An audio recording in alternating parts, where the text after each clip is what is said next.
ಆತ್ಮೀಯ ಸ್ಪರ್ಧಾ ಮಿತ್ರರೆಲ್ಲರಿಗೂ KSP group YouTube ಚಾನಲ್ಗೆ ಸ್ವಾಗತ. ಫ್ರೆಂಡ್ಸ್, ಇವತ್ತಿನ ದಿನ ನಾವು ಸಾಮಾನ್ಯ ಜ್ಞಾನಕ್ಕೆ ಸಂಬಂಧಿಸಿದ ಪ್ರಮುಖ ಪ್ರಶ್ನೆಗಳನ್ನು ನೋಡೋಣ. ಪ್ರಶ್ನೆಗಳನ್ನು ನೋಡೋದಕ್ಕಿಂತ ಮುಂಚೆ ನೀವೇನಾದರೂ ನಮ್ಮ ಚಾನಲ್ಗೆ ಹೊಸಬರಾಗಿದ್ದರೆ ದಯವಿಟ್ಟು ಸಬ್ಸ್ಕ್ರೈಬ್ ಮಾಡಿ ಮತ್ತು ವಿಡಿಯೋ ಇಷ್ಟ ಆದರೆ ಲೈಕ್ ಆ್ಯಂಡ್ ಶೇರ್ ಮಾಡಿ. ಮೊದಲನೇ ಪ್ರಶ್ನೆ, ಈ ಜಲಪಾತವನ್ನು ಕರ್ನಾಟಕದ ನಯಾಗಾರ ಜಲಪಾತ ಎಂದು ಕರೆಯುತ್ತಾರೆ. ಆಪ್ಷನ್ ಎ ಗಗನಚುಕ್ಕಿ ಭರಚುಕ್ಕಿ ಜಲಪಾತ, ಆಪ್ಷನ್ ಬಿ ಜೋಗ ಜಲಪಾತ, ಆಪ್ಷನ್ ಸಿ ಅಬ್ಬೆ ಜಲಪಾತ, ಆಪ್ಷನ್ ಡಿ ಗೋಕಾಕ್ ಜಲಪಾತ.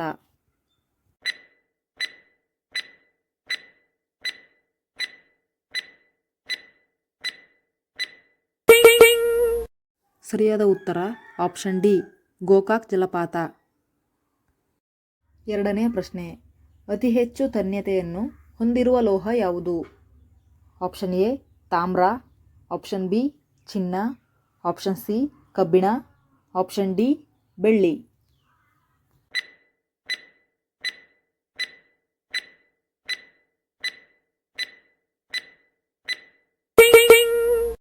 ಸರಿಯಾದ ಉತ್ತರ ಆಪ್ಷನ್ ಬಿ ಚಿನ್ನ.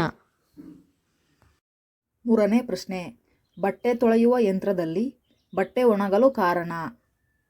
ಆಪ್ಷನ್ ಎ ಗುರುತ್ವಾಕರ್ಷಣಾ ಬಲ, ಆಪ್ಷನ್ ಬಿ ಕೇಂದ್ರಾಪಗಾಮಿ ಬಲ, ಆಪ್ಷನ್ ಸಿ ಸ್ಥಿರ ವಿದ್ಯುತ್ ಬಲ, ಆಪ್ಷನ್ ಡಿ ಕೇಂದ್ರಾಭಿಗಾಮಿ ಬಲ.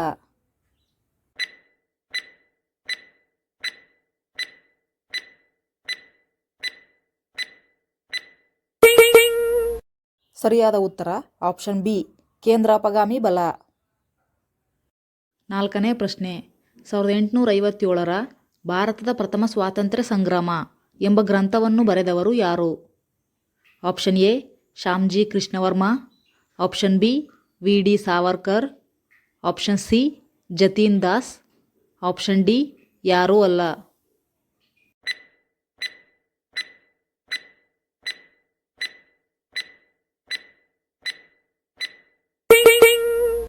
ಸರಿಯಾದ ಉತ್ತರ ಆಪ್ಷನ್ ಬಿ ವಿ.ಡಿ. ಸಾವರ್ಕರ್. ಐದನೇ ಪ್ರಶ್ನೆ, ಜಲಿಯನ್ ವಾಲಾಬಾಗ್ ಸಭೆಯ ಮೇಲೆ ಗುಂಡು ಹಾರಿಸುವಂತೆ ಆಜ್ಞೆ ಮಾಡಿದ ಬ್ರಿಟಿಷ್ ಅಧಿಕಾರಿ ಯಾರು? Option A General Dyer, option B Lord Mountbatten, option C A O. Hume, option D Warren Hastings.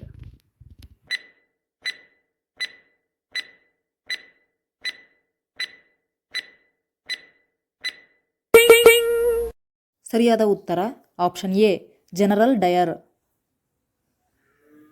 ಆರನೇ ಪ್ರಶ್ನೆ, ಸಂವಿಧಾನದ ರಚನಾ ಸಭೆಯಲ್ಲಿ ಭಾಗವಹಿಸಿದ ಈ ಕೆಳಗಿನ ಯಾರು ಕನ್ನಡಿಗರಲ್ಲ? Option A K C. Reddy, option B T. Siddalingaiah, option C H. Siddaveerappa, option D V V. ಗಿರಿ.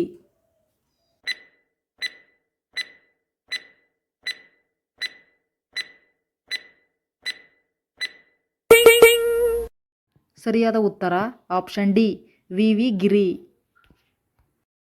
ಏಳನೇ ಪ್ರಶ್ನೆ, ಸಂವಿಧಾನದ ರಚನೆಯ ಸಮಯದಲ್ಲಿ ಮೂಲಭೂತ ಹಕ್ಕುಗಳ ಸಮಿತಿಯ ಅಧ್ಯಕ್ಷರಾಗಿದ್ದವರು ಯಾರು?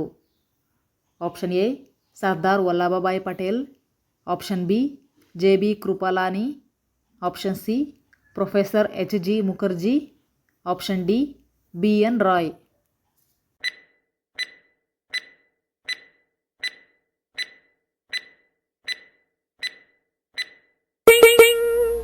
ಸರಿಯಾದ ಉತ್ತರ ಆಪ್ಷನ್ ಎ ಸರ್ದಾರ್ ವಲ್ಲಭಭಾಯ್ ಪಟೇಲ್. ಎಂಟನೇ ಪ್ರಶ್ನೆ, ನೂತನ ಸಂವಿಧಾನದ ರಚನಾ ಸಮಿತಿಯ ಮೊದಲ ಸಭೆ ಈ ದಿನದಂದು ನಡೆಯಿತು? ಆಪ್ಷನ್ ಎ 26ನೇ ಜನವರಿ 1950, ಆಪ್ಷನ್ ಬಿ 15ನೇ ಆಗಸ್ಟ್ 1947, ಆಪ್ಷನ್ ಸಿ 26ನೇ ನವೆಂಬರ್ 1949, ಆಪ್ಷನ್ ಡಿ 9ನೇ ಡಿಸೆಂಬರ್ 1946.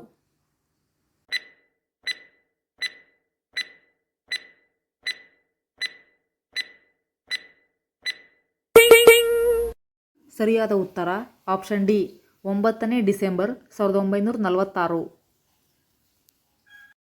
9ನೇ ಪ್ರಶ್ನೆ, ಮೇಡಮ್ ಮೇರಿ ಕ್ಯೂರಿಗೆ 2 ಬಾರಿ ನೊಬೆಲ್ ಪಾರಿತೋಷಕ ದೊರಕಿತು. ಅನುಕ್ರಮವಾಗಿ ಆ ವರ್ಷಗಳು ಯಾವುವು? ಆಪ್ಷನ್ ಎ 1900 ಮತ್ತು 1934.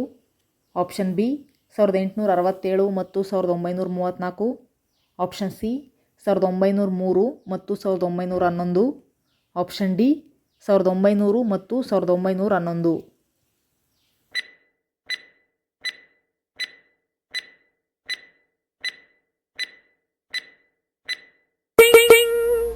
ಸರಿಯಾದ ಉತ್ತರ ಆಪ್ಷನ್ ಸಿ 1903 ಮತ್ತು 1911. 10ನೇ ಪ್ರಶ್ನೆ, ಜರ್ಮನಿ ಪಾರ್ಲಿಮೆಂಟಿನ ಹೆಸರೇನು? Option A senate, option B House of Commons, option C House of Representatives, option D ಬುಂಡೇಸ್ಟಾಗ್.